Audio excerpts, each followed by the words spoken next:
Welcome back to my reading of my 1993 book, Secret Society of the Shaman'S. Today I will be sharing with you Chapter 7, which was entitled Special Places Where the Spirits and Souls Dwell. Cummins, Michigan is a small rural community. The people there are among the strong Amish descent. It is a friendly place and a good place to visit. Probably a good place to live. Every fall there is held at Cummins Indian Days, and at this time Indians gather from all over the state to bring their crafts to sell. The Indians give demonstrations of the Native American way of life, and everyone who attends has a very good time. In the fall of 1988, the woman to whom I was married and I attended the festivities and had arranged beforehand to do a video interview with Eli Thomas, Chief Little Elk. He was in his mid-80s, but sharp as a tack. The interview was wonderful. We conducted it in a teepee, and he reminisced about his childhood, and he sang songs in the Indian tongue that his mother had sung to him when he was a child. Then something very special happened. My wife, myself, and two others were invited to escort Little Elk to a special freshwater spring where he would bless the spirits of the springs and their tradition, which his people have followed for longer than anyone can remember. I had never heard of the spring, so the chief explained to me, in that boiling spring, that water just comes up out of the Mother Earth. When I'm traveling, I gotta stop by here. There's a spirit in there. A person gotta leave some tobacco there, maybe a little bit of what you eat. Now you gotta do that. That's the way old-timers done it. That's what we gotta do. So the five of us drove to the springs. Well, actually, you drive within a mile of it and then walk in. Chief Little Elk led the way, and just before we got to the springs, we each took a turn at sprinkling tobacco to the four directions in paying homage to Mother Earth, and then we approached the springs. This spring is the source of a creek, and it is a shallow pool where ice-cold water boils up, stirring the clean, pure white sand in abstract visions of yesterdays and tomorrows. The action looks very much like a hand or breath is just below the surface, fanning the sands and water into action. This was a sacred place, a place where the spirits dwelled beneath the waters, and you could feel the presence. The chief offered some prayers in the native tongue, which I did not understand, and then we sprinkled more tobacco. And with that it was over. But I had felt honored to be included in such a solemn and time-honored tradition. Also, this was the first time that I had been to such a holy place of nature. Mysterious sounds and physical aberrations are not uncommon today in association with specific Manito dwelling places or points of worship. It seems that many of these places have not lost their potency over the centuries. One such place exists near the United States-Canadian border near Sault Ste. Marie, Michigan. On a high precipice, there stood a Manito tree which has long since vanished. Unusual phenomena is still reported near where the tree is thought to have stood. Nausea, lightheadedness are frequently reported from visitors to this site. The account of the tree was originally recorded by Henry R. Schoolcraft in the mid-1800s. Schoolcraft told, and I quote, "This is a prominent hill in the vicinity of Sault Ste. Marie at the outlet of Lake Superior. An Indian footpath formerly connected this hill with the old French settlement at those falls, from which it is a distance about a mile. In the intermediate space near the path, there formerly stood a tree, a huge mountain ash, from which Indian tradition says there issued a sound resembling that produced by their own war drums during the most calm and cloudless days. And this occurred long before the French appeared in the country, and it was consequently regarded as the local residence or spirit and deemed to be sacred. This is strongly, end quote, this is strongly reminiscent of the mysterious sounds of thunder emanating from Thunder Bay near Alpena, which we discussed earlier. The Schoolcraft account describes the manner of offerings given, as well as the demise of the tree. It is interesting to note that the offerings were of twigs and boughs. Both of these items are significant in the shaking tent rite, as the floor of the tent is lined with them. Schoolcraft continued, and again I quote, "From that time they began to deposit at its foot an offering of small green twigs and boughs whenever they passed the path. So in the process of time, a high pile of these offerings of the forest had accumulated, and it seemed as if, by this procedure, the other trees had made an offering unto this tree. At length the tree blew down during a violent storm, and has since entirely decayed, but the spot was recollected, and the offerings kept up, and they would have continued to the present hour, had not an accidental circumstances put a stop to it. In the month of July 1822, the governor sent a military force to take post at the Sioux, and one of the first acts of the commanding officer was to order out a fatigue party to cut a wagon road from the selected site of the post to the hill. This road was directed to be cut 60 feet wide, and it passed over the site of the tree. The pile of offerings was thus removed without the men knowing that it had ever been or had a spiritual origin, and thus the practice itself had come to an end. End quote. Schoolcraft pointed out that the Indians were prone to the instruction of their prophets in believing that the coming of the white man fulfilled predictions of the arrival of white harbingers of evil, and certainly that proved to be true for them. And certainly desecrating such a sacred ground does nothing to relieve this thought. It goes without saying that the prophets were right. The white men destroyed the race as it existed and have subsequently ruined the environment through lack of respect and common sense. The Indian culture left alone to develop would have become a powerful force in this world, and undoubtedly with substantial efforts to preserve the lands and waters which gave them life rather than degrading their sacredness. Special places where the spirits dwell, be they of human or other, seem to often be grave sites. It is no great secret that the mounds of prehistory were such places. The most elaborate of grave goods were made and placed with the dead so that these items could accompany them into the paradise which follows this life. Although archaeology does not record the intangible, I imagine that a shaman presided over the creation of such ceremonial objects. In many cases, after these artistic creations were completed, the shaman did something unthinkable to the white mind. He would kill the item by breaking it. The killing released the spirit of the relic to enter into the paradise world with the soul of the deceased. So in some tribal cultures, there was also the practice of leaving a hole in the grave so that the spirit could actually escape. Wonderful earth mounds of spiritual significance are to be found from Ohio on down through the more southern states. Of particular interest is the Great Serpent Mound in Ohio. There is record of a mound at Grave Creek Flats, Virginia, which shows the complexity of the burial practices which the shamans of ancient times presided over. Schoolcraft recorded that there were a series of mounds at the junction of Big and Little Grave Creeks with the Ohio River. One in particular held his interest due at first to its very large size. He also noticed that all these mounds were connected by low earthen entrenchments which were at the time of his visit in 1843 still quite visible. This mound group also had a stone well, which sounds very much like the one described earlier from the Black River Stoneworks. The largest mound was said to be conical with the top cut off, and at the highest point this mound is said to have been 50 feet tall. And Schoolcraft said, and I quote, "This area is quite level and commands a view of the entire area and of the river above and below, and the west shores of the Ohio in front. Any public transaction on this area would be visible to the multitudes all around it, and it has in this respect all the advantages of the Mexican and Yucatanese recale." End quote.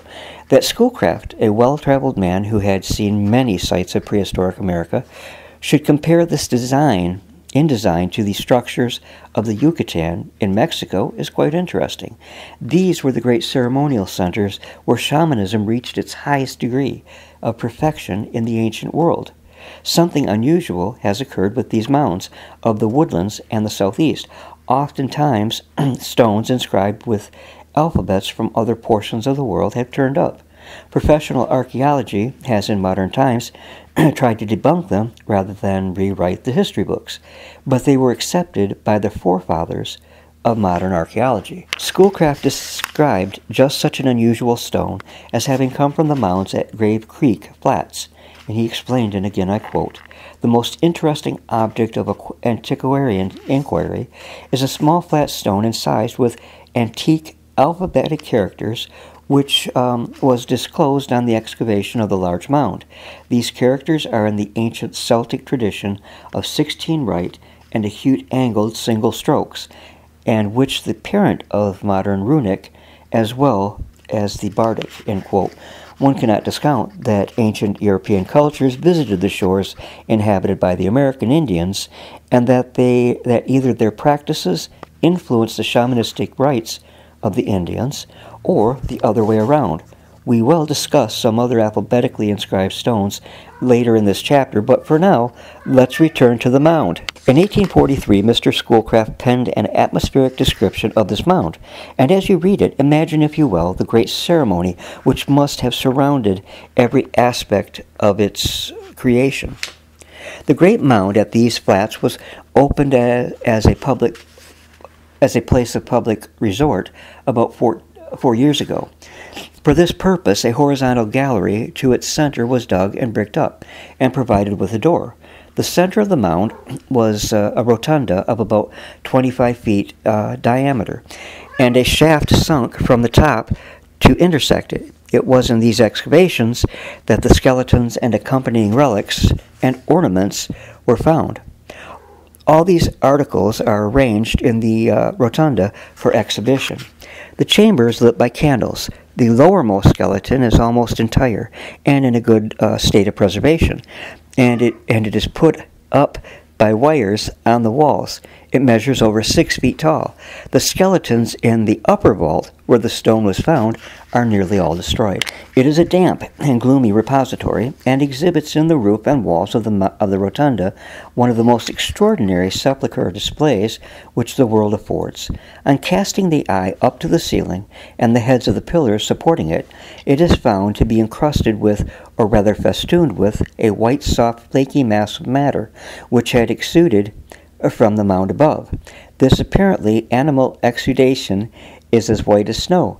It hangs in pendant masses and globular drops. The surface is covered with large globules of clear water, which in the reflected light have all the brilliancy of diamonds.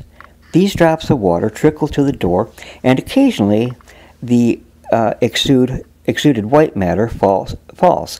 The wooden pillars are furnished with the appearance of capitals by this substance. That it is highly charged with particles of matter rising from the decay or inclination of human bodies is the only theory by which we might account for this phenomenon. Curious and antique it certainly is, and with the faint light, a few candles, it would not require much imagination to invest the entire rotunda with sylph-like forms of the sheeted dead." End quote. The description of the white matter is curiously like that of ectoplasm from spiritual ceremonies, and not to mention a similarity to the angel hair enigma associated with the appearance of UFOs. Also later, a second alphabetically inscribed stone was found in one of the smaller mounds. To the north of Newark, Ohio, is found the Octagon Mound Group. This is an exciting religious center which speaks very much of the commingling of ancient religious and shamanistic traditions in ancient America. When I speak of these particular mounds and earthworks, I say small,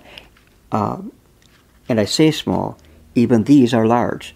The Newark mounds cover a large area, and many have been destroyed by civilization, unfortunately. From the air, they present an unusual geometric pattern, but seem to represent nothing really significant at first glance.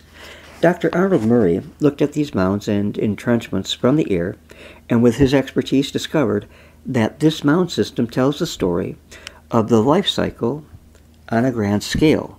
The large circle depicts the womb where life is nurtured, and there is an opening, the cervix, which opens into the birthing canal, which in turn leads to another large circle, the circle of life. Emanating from this circle are side roads representing paths taken in life, but always return to the circle.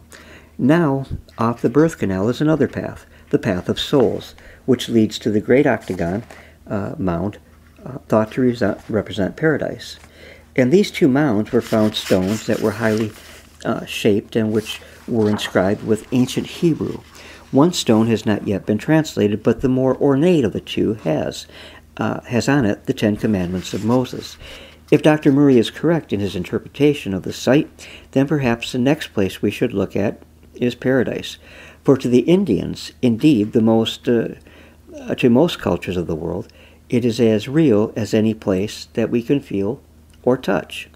Without exception, all American Indians place their paradise to the west, not indicating that the Great Plains are paradise, as even the Indians of the Plains place paradise to the west. No, it is somewhere beyond the physical west that we know in these mortal bodies. J.G. Cole, in his book Kichigamil, tried to pinpoint the location of paradise based on interviews with Native Americans.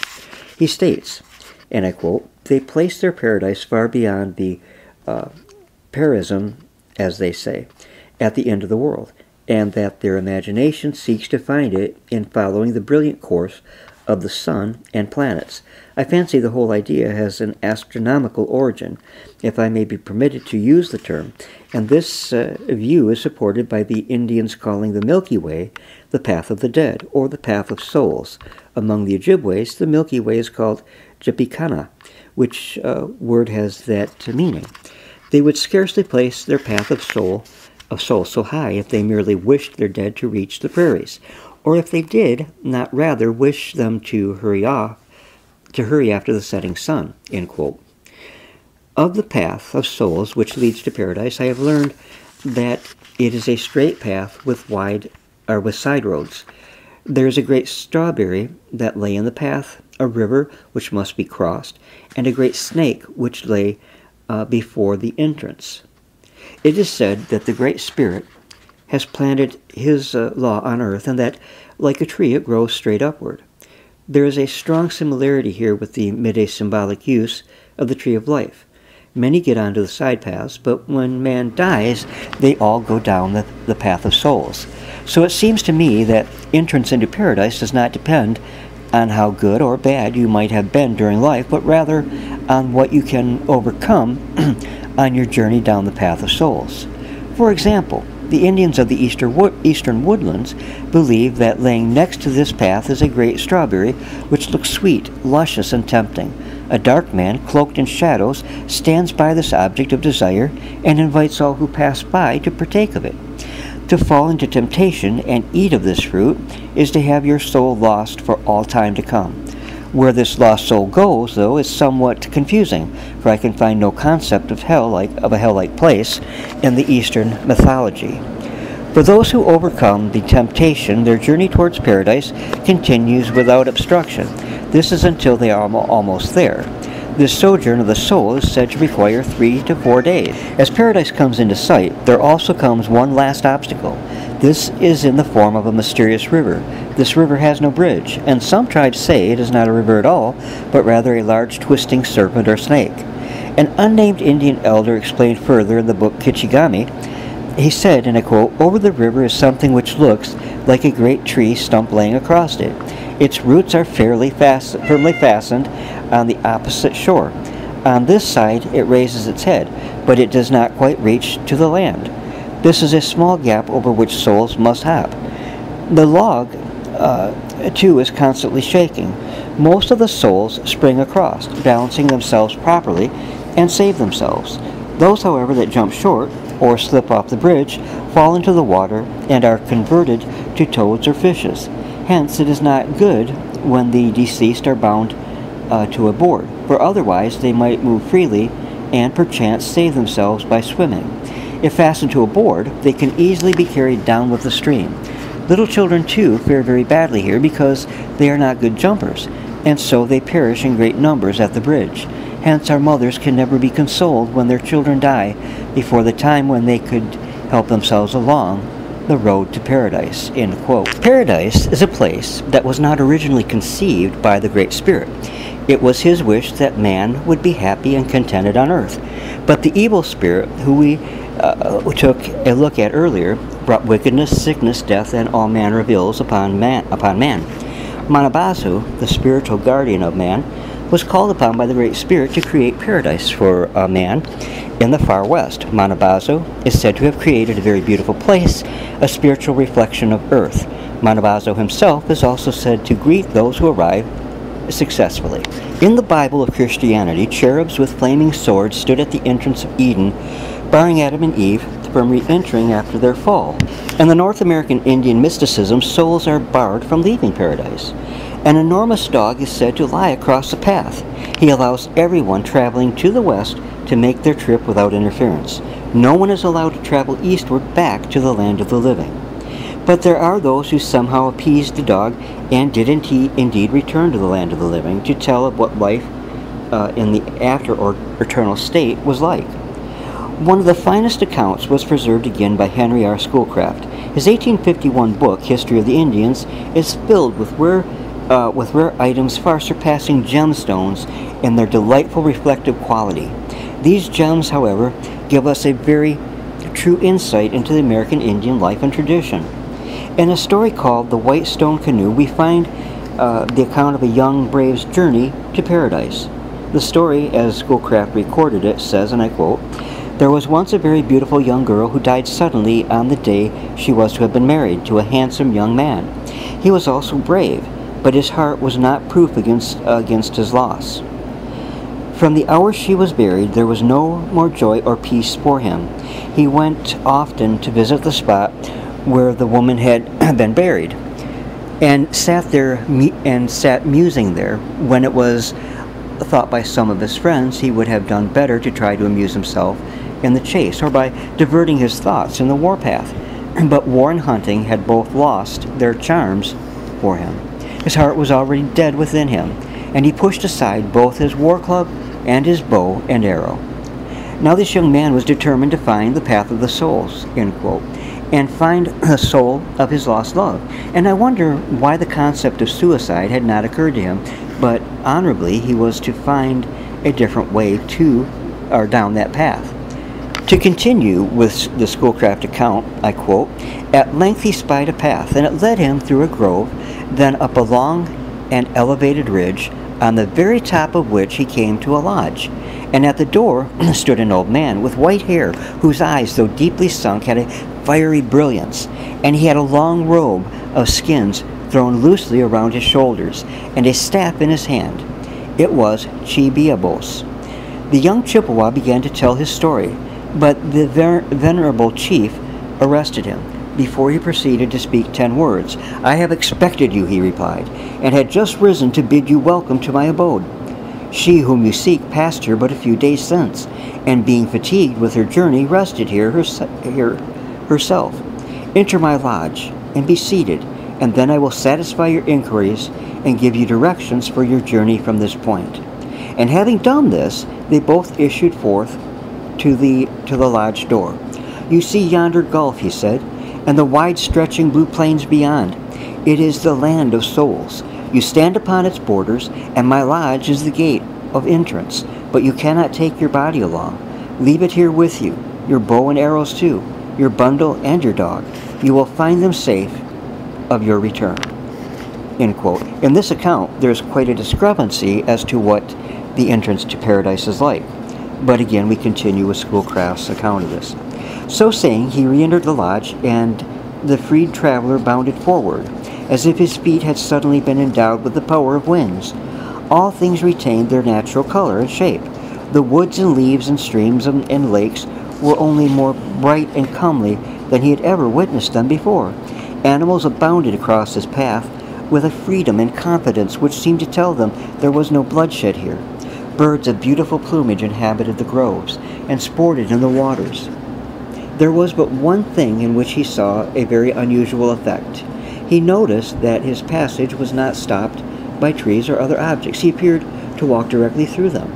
There were, in fact, but the souls of the material trees, and he became sensible that he was in the land of shadows.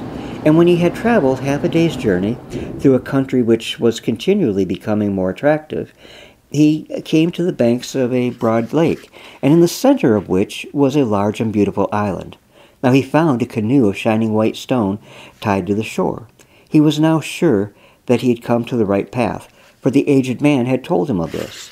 There were also shining paddles, and he immediately entered the canoe and took the paddles in his hands, when to his joy and surprise, on turning around, he beheld the object of his search in another canoe, exactly its counterpart in everything. She had exactly imitated his motions, and they were side by side. They at once pushed out from shore and began to cross the lake. Its waves seemed to be rising, and at a distance looked ready to swallow them up. But just as they entered the whitened edge of them, they seemed to melt away, as if they were but images of waves. But no sooner was one wreath of foam past, and another, more threatening, still rose up. Thus they were in perpetual fear, and what added to it was the clearness of the water, through which they could see heaps of beings who had perished before, and whose bones lay strewn on the bottom of the lake. The Master of Life had, however, decreed to let them pass, for the actions of neither of them had been bad. But they saw many others struggling and sinking in the waves. Old men and young men, males and females of all ages and ranks were there. Some passed and some sank. It was only the little children whose canoes seemed to meet no waves.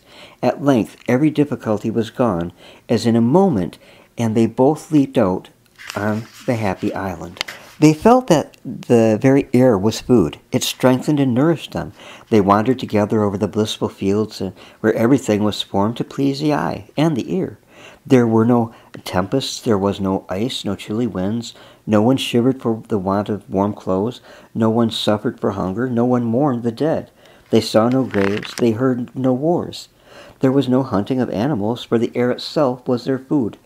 Gladly would the young warrior have remained forever, but he was obliged to go back for his body. He did not see the Master of Life, but he heard his voice in a soft breeze. "Go back," said the voice, "to the land from whence you come. Your time has not yet come.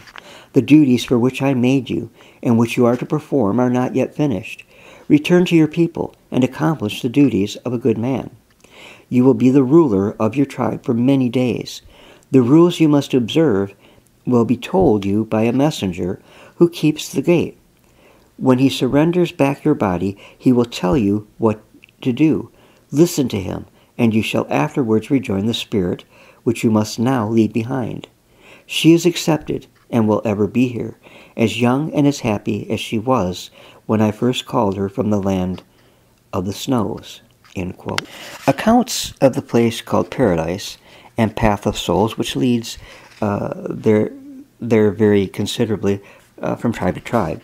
In Kichigami, another account is given, which is also important to look at, as it gives more insight into the Indian paradise. And so I quote, "The hunter was sick, very sick. He was drawing nigh his end. He seemed to be dead, and his soul went on the great wandering. He marched straight to the west towards the setting sun.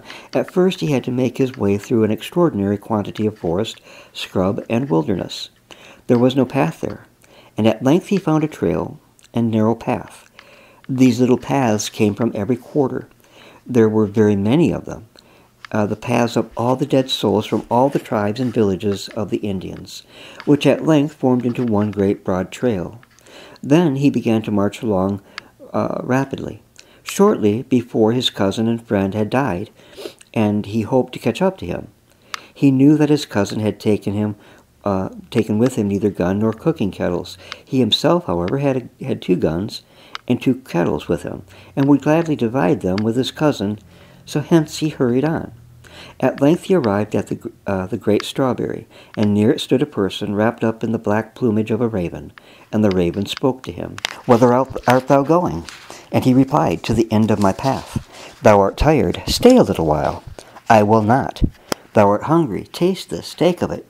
He went straight through, without finding his cousin. He reached the great river that surrounds Paradise. He wandered for a long time along the bank, and could not find the bridge. At last he heard a cry. He followed the call, and found that it was not a person, as he had fancied, who shouted so, but the great log, which lay its anchor on its roots, and in its moving up and down produced such a cracking sound, just like old trees in the forest, when the wind rattles them, and they rub against other trees, are wont to utter. He succeeded in crossing, and entered the land of the souls. It was a remarkably large village.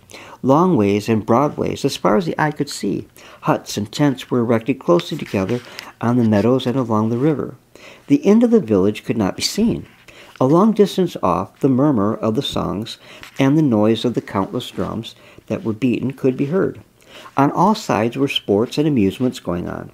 On the meadows, they were playing the lacrosse. The hunter sought his deceased parents in the throng, and though he at first fancied he should be unable to find them, they soon joined him. The mother was highly delighted, but the father was serious. He frowned and asked, "Why are you here, my son?" He tried to send him back at once, but the mother prevented it, and held her son tightly, and led him to her wigwam. She told him that he was very sick-looking, and that he wasn't dead yet. She invited him to come in and refresh himself and to eat. She gave him something that looked like dried meat, but it glistened like fungus, and he did not like it. The father again asked what he was doing there, and reminded him that he had children still at home. And so, at last, he was obliged to go. The mother took a very sorrowful parting from him, and wrapped in paper something that looked like vermilion powder, put it in a box, and gave it to him, saying, "That will do thee good." The return was accompanied by much greater terrors.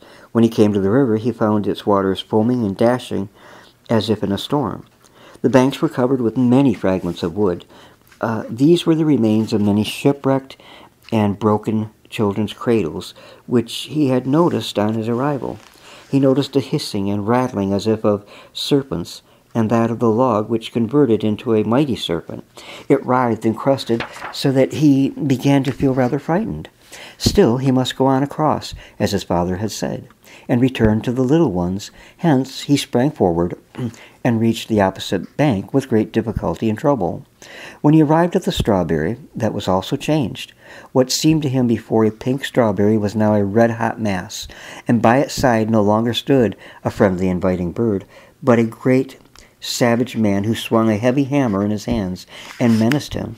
Still, the hunter would not allow himself to be frightened, and went on undisturbed. Now, after some time, he found his cousin on the road, who must have marched very slowly, and whom he had passed before, in his zeal, without noticing. He tried at first to persuade him to turn back with him, but his cousin would not. He was really dead, and must go to the land of the souls. So he gave him one of his kettles and his guns, and some good advice in the bargain, and then he let him go. At last he lost his way. So long as the path was broad, it was all right, but when the little side paths began to branch off, he could no longer find the trail of his village. He lost his way in the prairie, and suddenly found himself encompassed by smoke and flames, for the prairies were burning all around. At first he was afraid he should never see his children again, but he cast himself into the sea of flames. Terror, however, agitated him so greatly that he drew a deep breath, and he woke. When he had opened his eyes a little, he heard sobbing and weeping around him. It was his children and his wife, who were standing round his bed and mourning him as one dead.